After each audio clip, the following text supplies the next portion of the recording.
There are moments in life when everything seems shattered, dreams, health, even the will to live. Yet, within those very cracks, a new light often emerges.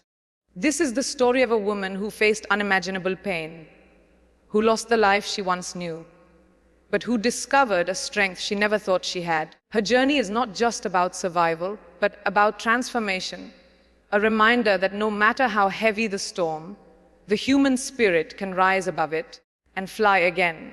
She was only 18 when her life took a turn that most girls her age are unprepared for. Born into a traditional family where obedience was considered the highest virtue, she was taught that good daughters never said no. When her father told her it was time to marry, she swallowed her dreams and quietly agreed.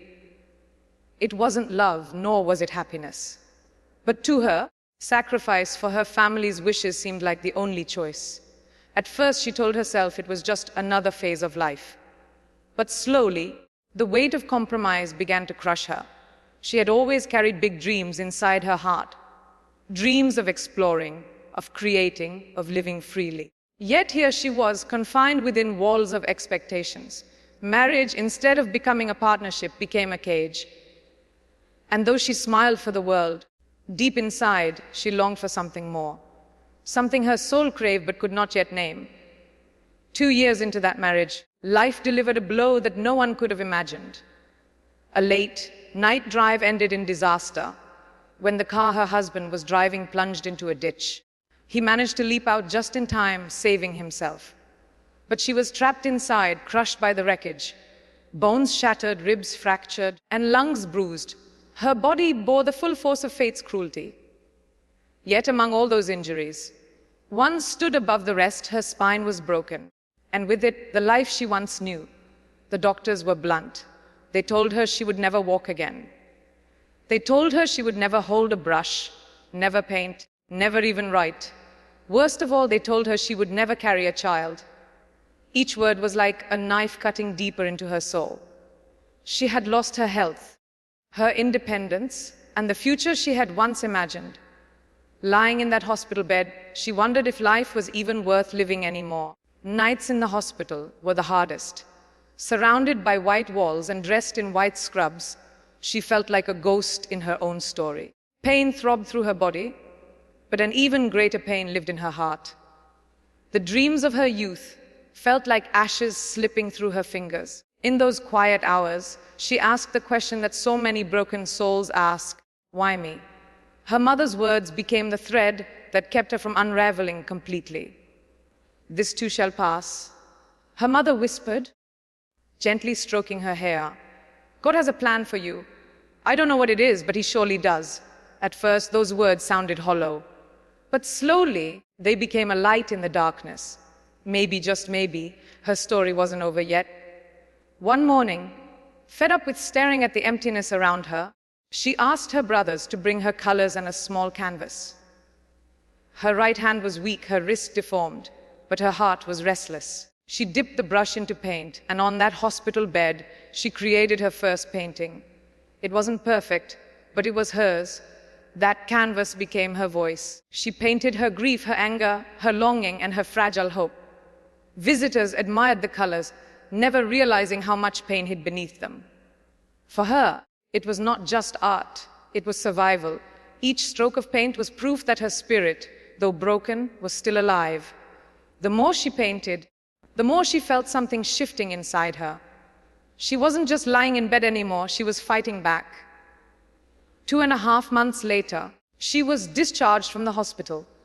But the struggle didn't end there.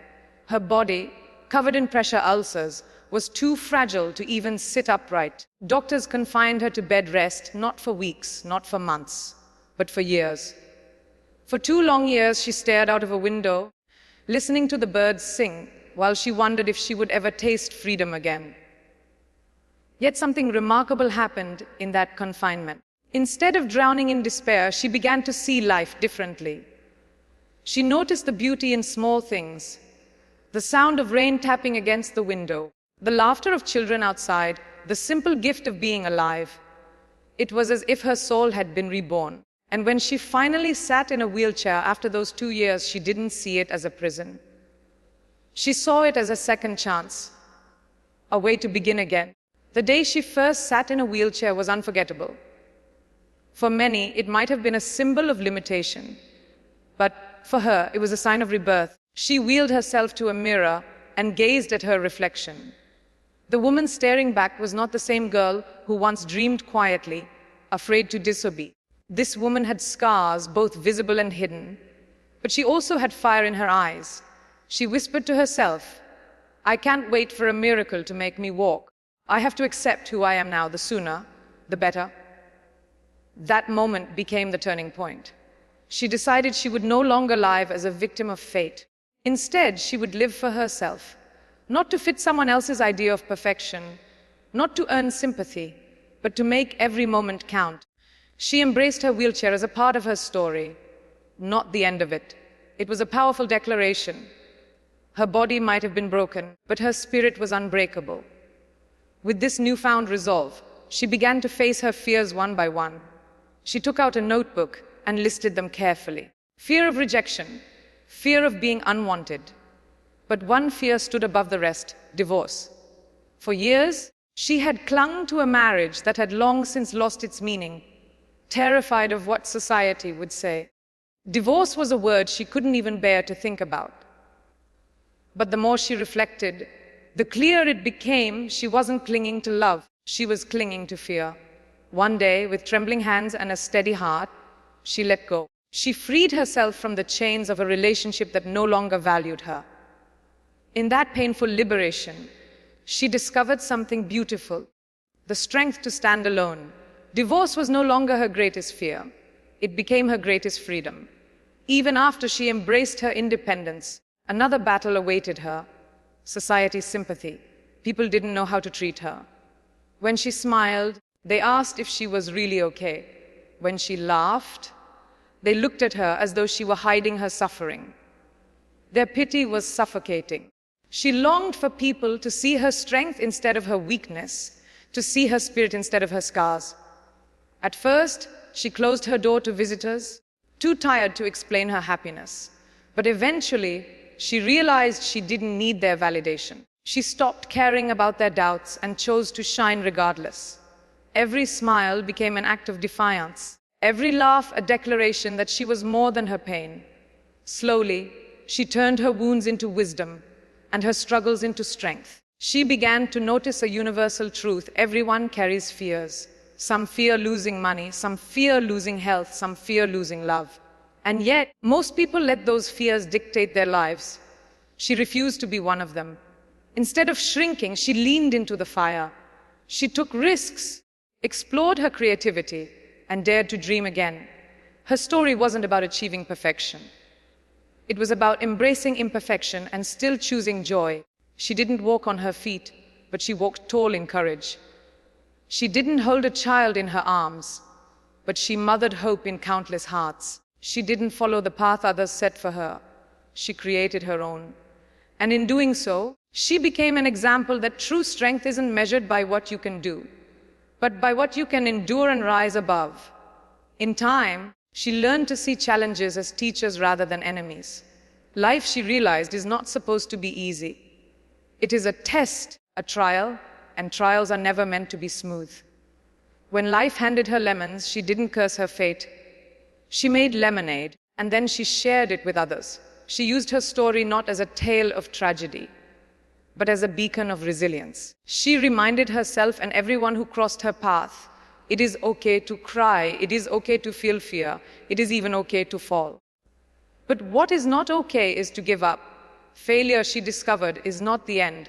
Failure is an option, because with every failure comes another chance to rise. Each fall taught her how strong she truly was, and that strength became her greatest gift to the world. Her art became more than just colors on a canvas. It became a language of its own, one that needed no words. Each painting carried hidden layers of her emotions, her grief, her battles, her triumphs. People would marvel at the brightness of her work, unaware of the tears that had once dripped onto the paper. For her, every stroke was a reminder that she was still alive, still creating, still capable of bringing beauty into a world that had tried to take everything from her. The more she painted, the more she realized that she wasn't just healing herself, she was inspiring others. Visitors would leave her room touched, not by her suffering, but by her strength. Slowly, the girl who once thought her life had ended in that car accident began to see that maybe her true life had only just begun. Though she had found strength in her art, the real challenge was stepping into the world again. She knew the world would stare, whisper, and judge. But she also knew that hiding wasn't an option anymore. So one day, she wheeled herself out, not to seek approval, but to prove something to herself. She could still belong, she could still live, she could still shine. That first outing was overwhelming. Every glance felt like a weight pressing on her chest. Yet with every roll of her wheelchair, she reminded herself that courage is not the absence of fear.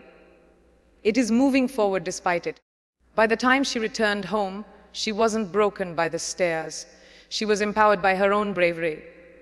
She had stepped into the world as her true self, and she wasn't going back into hiding again. With each passing day, she discovered new layers of resilience. She realized that people often wait for the perfect moment, the perfect body, the perfect opportunity to live fully. But perfection is an illusion. She had been stripped of so many things people consider essential: health, beauty, even motherhood. Yet she was more alive than she had ever been. She began to embrace imperfection as a gift. Her scars told stories of survival. Her wheelchair told stories of movement, not confinement. Her broken dreams told stories of rebirth. And the best part was, she no longer needed the world to validate her. She validated herself. She decided that her worth was not defined by what she could no longer do, but by the courage with which she embraced what she still could. Her life became a living lesson in gratitude. While many complained about small inconveniences, she marveled at the sound of rain, the touch of sunlight on her skin, the laughter of a stranger. Every little detail became a treasure. She understood now that life's beauty isn't in its ease, but in its rawness. Pain and joy, heartbreak and hope, they were all parts of the same beautiful symphony. She realized something profound. You don't have to be extraordinary in the eyes of the world to live an extraordinary life. You just have to live authentically, embrace the present moment, and refuse to let bitterness take root in your heart. Gratitude became her anchor, and with it she found peace that no tragedy could take away. As her journey continued, she began to share her story with others. At first, she hesitated. Who would want to hear about her struggles? But the more she spoke, the more she realized that her story wasn't about her alone. It was about everyone who had ever faced pain, disappointment, or loss. Her words carried power because they were born from truth, and people listened not with pity, but with admiration. She taught them that resilience is not about avoiding hardships, but about how you respond to them. She taught them that strength is not about standing tall, but about rising every time you fall. And above all, she showed them that even in the darkest valleys, you can still find light if only you choose to search for it. As she continued to inspire others, she realized something powerful. True success is never about me. It is always about we. She had survived her darkest days not because she was alone, but because there were people silently supporting her. Her mother's comforting words, her brothers who brought her colors, the friends who prayed for her. Even if they didn't stand in the spotlight, their presence mattered. She urged people never to forget those who stand behind them, unseen. Because while the world might celebrate an individual's success, there is always a hidden army of love and support making that success possible. She carried this gratitude in her heart, knowing that she was never truly alone, and that realization made her stronger than ever. Her life became a canvas painted not just with colors, but with lessons. She learned that expectations are often the root of disappointment. For so long, she had expected life to unfold in a certain way, to follow her plans, to bring her happiness on her terms. But life does not bend to our desires. It brings storms and it brings sunshine.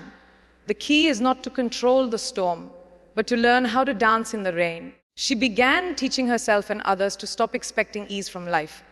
Ease was never promised. Life was always meant to test, to shape, to stretch us beyond our comfort zones. And the beauty of these tests was that they revealed strength we never knew we had. In every setback, she found a hidden seed of growth, and that made her fearless. Failure, she discovered, was not her enemy. It was her greatest teacher. She remembered how terrified she once was of failing as a wife, as a daughter, as a woman.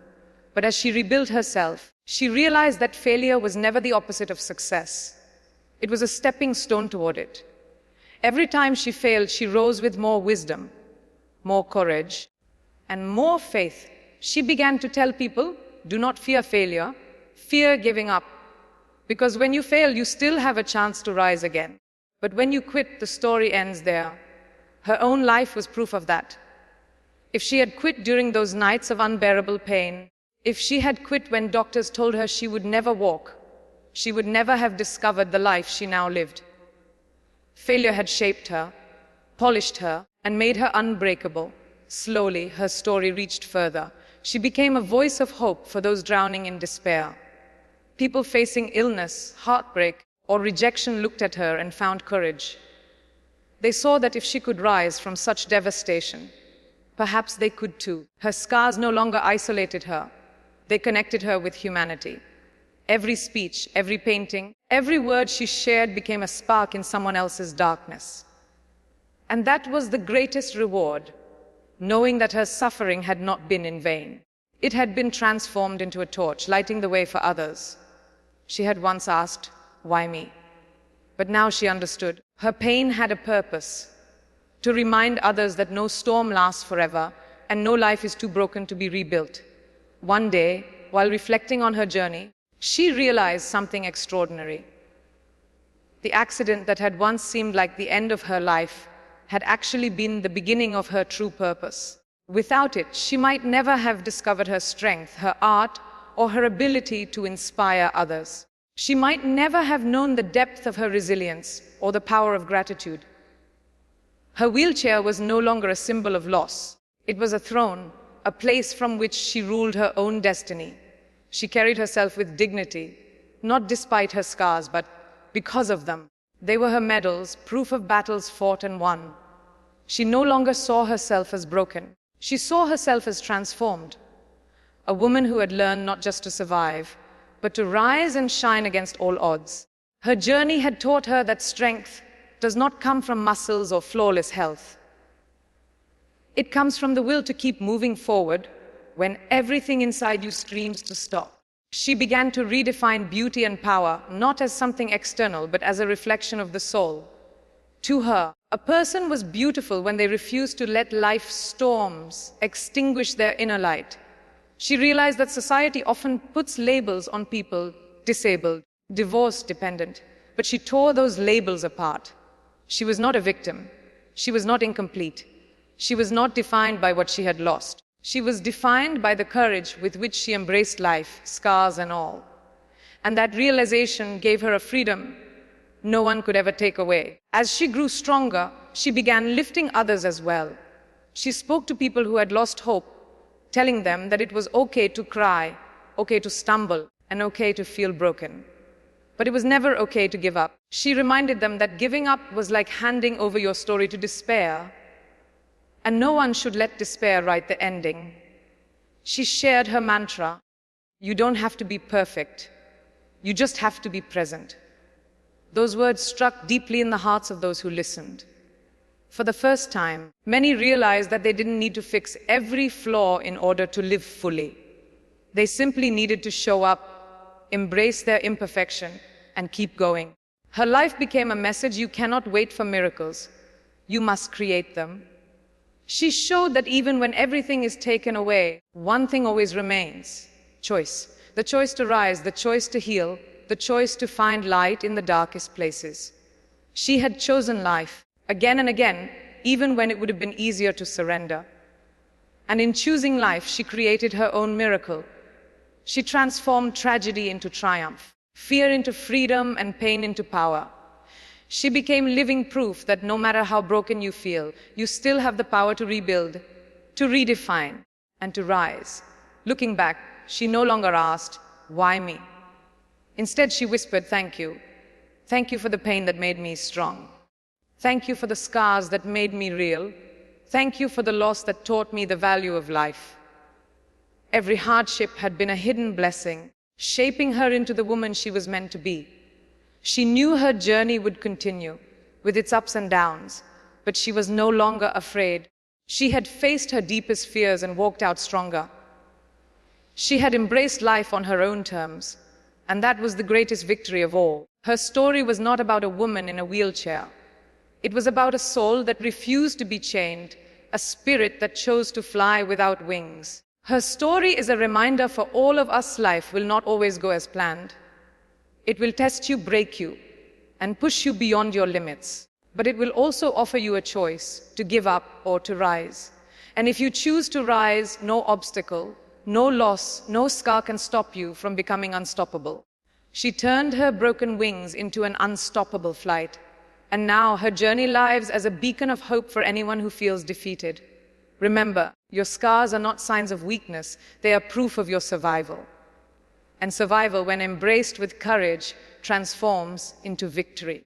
If this story touched your heart, don't forget to like this video and visit our channel for more inspiring stories that remind you of the power of resilience and hope.